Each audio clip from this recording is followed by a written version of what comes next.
Diz assim a Escritura: ora, quanto à vinda de nosso Senhor Jesus Cristo e a nossa reunião com Ele, em outras palavras, o apóstolo está dizendo, quanto ao arrebatamento, rogamo-vos, irmãos, que não vos movais facilmente do vosso modo de pensar, nem vos perturbeis, quer por espírito, quer por palavra, quer por epístola como enviada de nós, como se o dia do Senhor estivesse já perto. Ninguém de modo algum vos engane, porque isto é, o arrebatamento, não sucederá sem que venha primeiro a apostasia e seja revelado o homem do pecado, o filho da perdição, que é o anticristo. Aquele que se opõe e se levanta contra tudo o que se chama Deus ou é objeto de adoração, de sorte que se assenta no santuário de Deus, apresentando-se como Deus. Não vos lembrais de que eu vos dizia estas coisas quando ainda estava convosco? E agora vós sabeis o que o detém, para que a seu próprio tempo seja revelado. Pois o mistério da iniquidade já opera, somente há um que agora o detém, que é o Espírito Santo, até que seja posto fora. E então será revelado esse iníquo, a quem o Senhor Jesus matará com o sopro da sua boca e destruirá com a manifestação da sua vinda.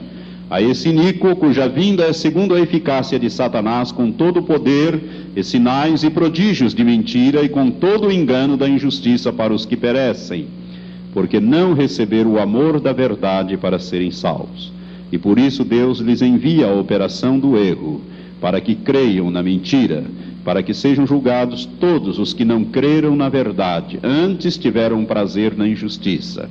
Mas nós devemos sempre dar graças a Deus por vós, irmãos amados do Senhor, porque Deus vos escolheu desde o princípio para a salvação, mediante a santificação do Espírito e a fé na verdade. Que Deus abençoe esta porção da palavra ao seu Espírito. Podeis sentar. Irmãos, nós estamos meditando, dentro desta meditação mais longa da segunda vinda de Cristo, desses estudos, nós estamos falando sobre a nova era. Porque, como tenho falado aos irmãos, existem bons livros que tratam com profundidade deste assunto.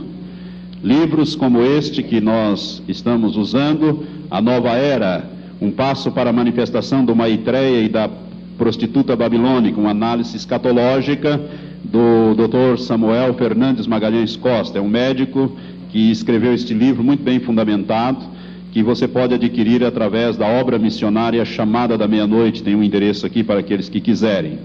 E também existem outros que são mencionados, que eu já mencionei, e no boletim de hoje nós temos ali uma extração de uma parte do livro A Nova Era, de Marco André. Muito bom, um livrinho fino, fácil de leitura, muito gostoso de ler. O irmão Marco André de Belo Horizonte escreveu este livro, e você poderá ler também um pouco mais sobre a nova era. E nós queremos ver se concluímos então esse estudo nesta noite, e domingo que vem, com a graça de Deus, vamos começar a falar sobre o anticristo, este personagem que é uma incógnita e é um grande ponto de interrogação, e um homem especial para um momento especial na história da humanidade. Se Deus quiser, vamos começar a ministrar sobre este personagem. Portanto, não deixe de acompanhar esses estudos, porque eles são sequenciais e eles vão te ajudar a entender o tempo de Deus que nos resta sobre a face da terra antes da volta de nosso Senhor e Salvador Jesus Cristo.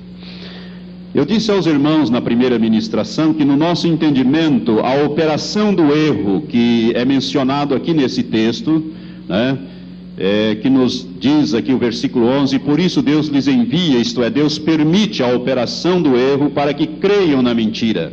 A operação do erro, no meu modo de entender, é o movimento da nova era, ou pelo menos o movimento da nova era está dentro desse contexto maior da operação do erro, que Satanás é aquele que promove a operação do erro, porque lhe interessa a destruição das pessoas, das almas das pessoas, porque Jesus diz que ele veio roubar, matar e destruir, conforme diz João capítulo 10, diz Jesus em João capítulo 10, versículo 10.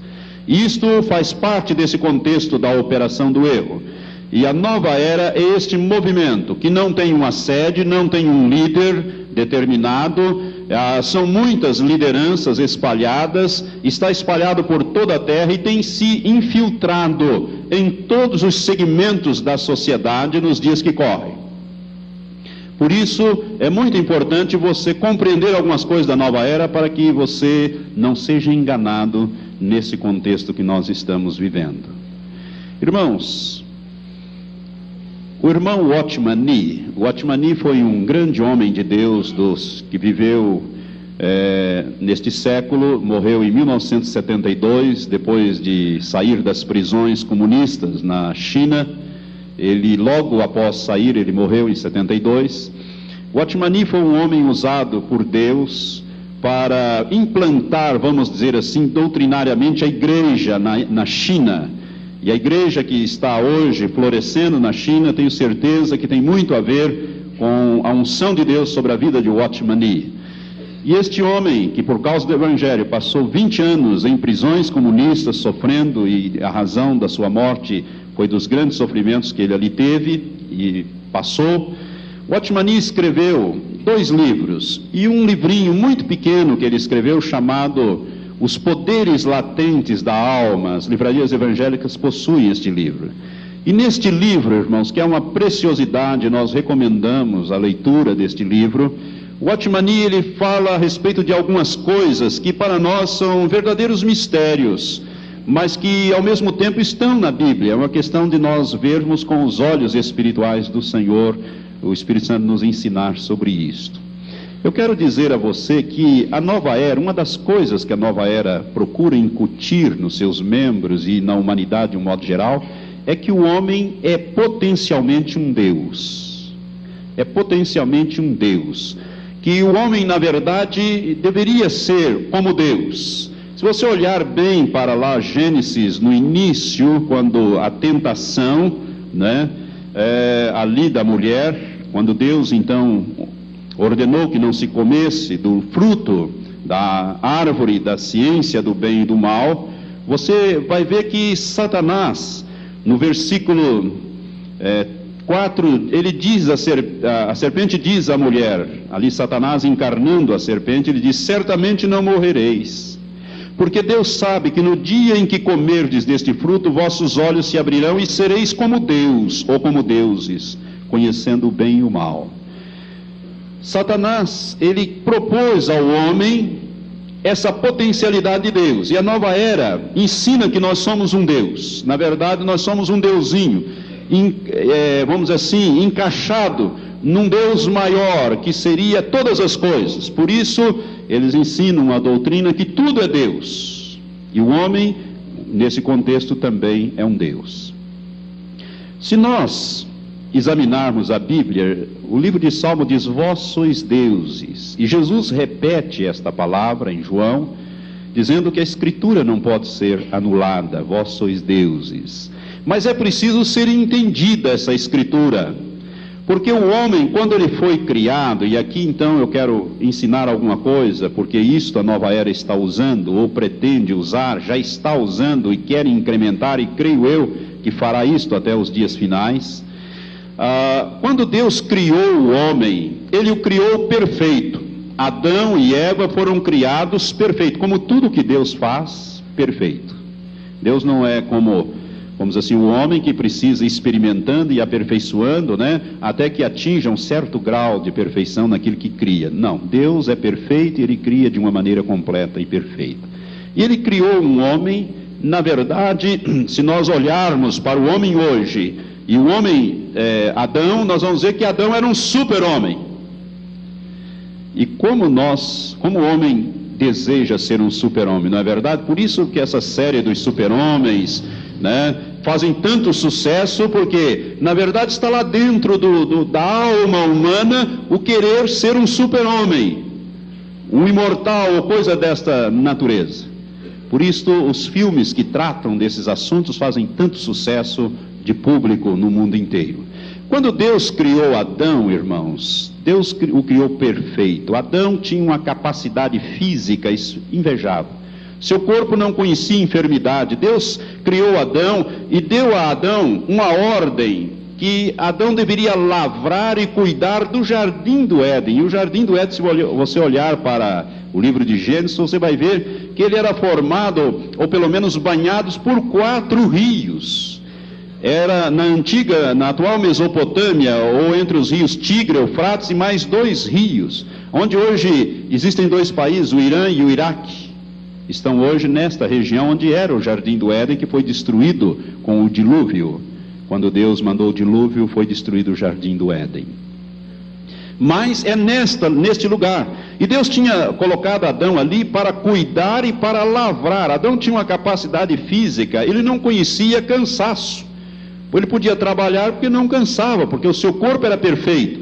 E nós vemos isto, que mesmo depois da queda, depois do pecado entrar na vida de Adão, e com o pecado a morte, as doenças, as enfermidades e tudo mais, Adão era tão forte fisicamente que ele viveu 930 anos para morrer fisicamente.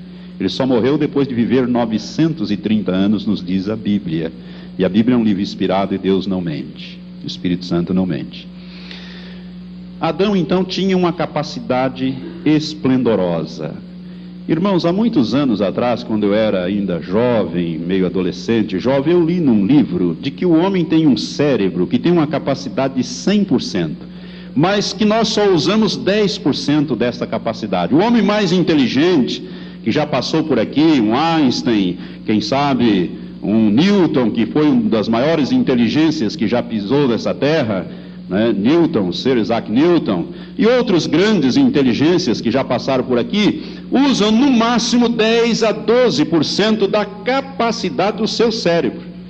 E a pergunta que sempre me inculcava, assim, que eu sempre fazia, mas por que Deus foi criar um cérebro de 100% e só permite o homem usar no máximo 10%? Isto sempre me intrigou, até que eu fui compreendendo ao longo dos anos o que aconteceu. Irmãos, Deus fez o homem com uma capacidade completa e total, 100%. Se nós pudéssemos usar hoje o cérebro como Adão usava no passado, esse mundo seria outro, mas em contrapartida o homem também seria outro hoje. Não seria o homem que nós conhecemos, e não sei se seria para melhor. Quando houve o pecado, quando o homem pecou, quando o homem desobedeceu a Deus, Deus fez uma coisa tremenda. Ele cortou, ele fez com que ficasse aprisionado na carne, ou seja, no corpo e na alma do homem, esta capacidade, e bloqueou ali a capacidade do homem usar a totalidade do seu cérebro. Porque com este cérebro, com esta capacidade que Deus criou, o homem, ele tinha a capacidade de compreender as coisas espirituais, viver as coisas espirituais, contactar com as coisas espirituais, com a mesma facilidade com que ele via no plano físico, material.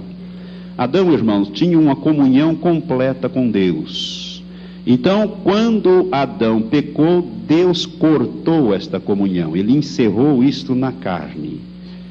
E Satanás sempre procurou, e principalmente nos dias que correm, através da nova era, fazer com que isto seja liberado outra vez, para que o homem independa de Deus, para que o homem não precise de Deus, ou rejeita Deus, considerando a si próprio como um Deus com capacidade completa e total. Deus então encerrou na carne.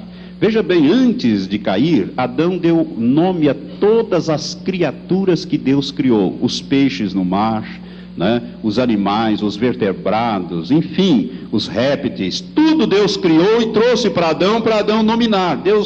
Adão, que tinha uma capacidade espetacular, foi dando nomes. Se você pegar um livro de zoologia aí, você começa a ver aqueles nomes lá, e você você vai dizer, mas o que é isso? Que coisa mais complicada decorar esse reino, o reino animal. E Adão tinha uma capacidade, porque ele foi nominando tudo isto. Adão, irmãos, nos dias, vamos dizer assim, antes do pecado, não existia a morte. A morte é uma consequência do pecado. O livro de Hebreus nos diz que com o pecado veio o autor do pecado, que é Satanás. Ele criou, como consequência do pecado, a morte. Por isso o último inimigo a ser vencido é a morte. Adão era um homem que podia viver eternamente, tanto que Deus vai colocar ali uma espada na árvore da vida, não permitindo que depois da queda Deus permita que Adão e Eva comam e vivam eternamente. Deus não permitiu isto, porque a árvore da vida, que é um símbolo de Jesus, estava ali. Eu quero dizer a você que tudo isso que Deus encerrou na carne, a nova era, através de Satanás, quer botar para fora. Por isso que o movimento da nova era tem entrado, numa das áreas que ele tem entrado, é na área da educação. A área da educação, irmãos, está sendo contaminada por este movimento, e isto tudo vem lá da Índia e da China, no Oriente, principalmente da Índia, da religião hinduísta, que é a religião básica dos hindus, dos indianos, dos hindus, né? Ali do hinduísmo, que é uma coisa muito antiga, vem toda esta filosofia, e mais do que essa filosofia, esta prática que a nova era está usando nos dias de hoje, principalmente tentando desenvolver a capacidade intelectual, cerebral, vamos dizer assim, do ser humano. Como é que se dá isto? Eu quero que, se você gravar isto, você já vai gravar um grande ensino nesta noite. Irmãos, a Bíblia nos fala que nós devemos meditar. Se você olhar no livro Meditar, né? Se você olhar no livro de Josué, no capítulo 1 do livro de Josué, Deus vai animando a Josué ali, depois que Moisés morreu, e Deus diz a Josué no versículo 8, capítulo 1, não se aparte da tua boca o livro desta lei, antes medita nele dia e noite, para que tenhas o cuidado de fazer conforme tudo quanto nele está escrito, porque então farás prosperar o teu caminho e serás bem-sucedido. Aqui está a chave do sucesso que Deus deu a Josué, e a chave do sucesso estava em meditar na palavra de Deus, a meditação de dia e de noite. A meditação bíblica é diferente da meditação da nova era. A meditação bíblica significa você colocar para dentro da tua mente a palavra de Deus. Por isso Deus diz, medita na palavra de dia e de noite. Aprenda a falar como eu falo. Deus quer então que nós renovemos a nossa mente. Por isso Romanos capítulo 12, versículo 2, diz que nós não devemos nos conformar com este mundo, mas devemos fazer o quê? Transformar mediante a renovação da nossa mente, tirar de lá aquilo que é contrário aos princípios de Deus e colocar lá dentro a palavra de Deus. Então há uma diferença entre a meditação da nova era e a meditação bíblica, a meditação de Deus. Na Bíblia você nunca vai encontrar Deus dizendo para você meditar da seguinte maneira, esvaziando a mente. Deus vai sempre dizer, a palavra de Deus vai sempre dizer que quando você for meditar é para você comer a palavra de Deus. O Salmo 1 diz que nós devemos meditar, e bem-aventurado é aquele que medita de dia e de noite na palavra de Deus. Ou seja, coloque dentro da sua mente a palavra de Deus, porque a palavra de Deus é espada, ela é escudo. Nós podemos ferir a Satanás e aos demônios, como Jesus fez na tentação do deserto, com a palavra dizendo, está escrito. E quando está escrito é porque Deus ordenou que escrevesse, é a revelação de Deus. Então, a meditação bíblica é o enchimento da nossa mente com as coisas de Deus, principalmente a palavra de Deus. Já a meditação da nova era, e aqui é a chave da entrada para a alma do homem, do ser humano, a meditação da nova era é o contrário. Eles dizem que para você poder meditar, você tem que relaxar, e aí vem aquelas posições da yoga, aquelas posições de meditados, a mesma coisa, como se fosse sempre a mesma coisa. Assim você vai relaxando, você vai entrar então, diz eles, no estado alfa, Depois, mais adiantado, são 4 estágios que você vai entrar, mediante a limpeza da sua mente, o relaxar da sua mente. Irmãos, isto ocorre o seguinte, na realidade, essa meditação, ela visa a colocar a pessoa que está fazendo isto numa posição de, vamos dizer assim, de passividade para a aceitação de um espírito maligno. E as coisas que mais me impressionam é que estas práticas estão sendo introduzidas nas escolas, ao arrepio da lei brasileira, que não permite semelhantes coisas. Mas as escolas estão começando, os professores têm sido levados, e eu creio que a grande maioria enganados, porque se soubessem essas coisas não entrariam nisto. As escolas estão levando os professores e os professores as crianças a deitarem em alguns lugares até colchões ou colchonetes e a fazer esta meditação, às vezes antes da aula. Para quê? Dizem eles que vai capacitar a mente, vai desenvolver a mente. É para capacitar, vamos dizer assim, adquirir uma capacidade maior. Irmãos, aqui nesta cidade, colégios estão fazendo isto, está ocorrendo no Brasil e em várias partes do mundo está ocorrendo isso. Que o homem governa através de técnicas e tudo mais. E ali fala do comércio que a grande Babilônia perdeu, as nações perderam, né? E diz que eles comercializavam, ali versículo 13 do capítulo 18 de Apocalipse, diz: a canela, especiarias, perfumes, incensos, vinho, azeite, flor de farinha, de trigo, e gado e ovelhas, cavalos e carros, escravos, algumas versões diz corpos, e até almas de homens. Como é que Satanás terá acesso às almas humanas? Mediante esta técnica da nova era. Escreva isto. Mediante esta técnica da nova era chamada de meditação transcendental. Mediante esta meditação, a pessoa que se submete a isto, ele então vai formar um quadro. Aquele que está guiando ali esta meditação vai dizer para ele pensar em alguma coisa, ou em alguém, ou num líder, ou num espírito, ou num amigo, num amiguinho, como se costuma dizer para as crianças. E o que vai acontecer é que esta imagem vai se formar. Por quê? Porque você está deixando a sua mente vazia para que ela seja enchida por poderes das trevas, por demônios. E os demônios vão começar a usar a tua mente e usar o teu corpo, a dominar o corpo e a alma, o corpo e a mente, porque a mente é a sede da alma. E eles vão dominar a mente, dominando a mente, eles dominam totalmente a alma. E na alma está o nosso livre-arbítrio, a nossa vontade. Por isso a Bíblia diz que Deus permite a operação do erro para que creiam na mentira todos os que rejeitaram o amor, a verdade, que é Jesus Cristo. Jesus é a verdade, a palavra de Deus é a verdade. Irmãos, isso é uma coisa tremenda que o Satanás está fazendo, principalmente nestes dias. Através da educação, grandes líderes educacionais têm entrado neste negócio.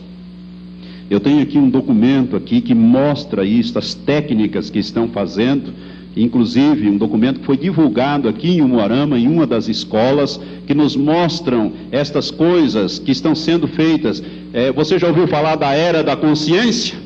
A nova era prega a era da consciência, né? Quem são os cientistas, os empresários, os artistas brasileiros que estão dispostos a mudar os atuais valores da sociedade e transformar o futuro do planeta? É um documento que mostra estas coisas que estão acontecendo aqui diante dos nossos olhos.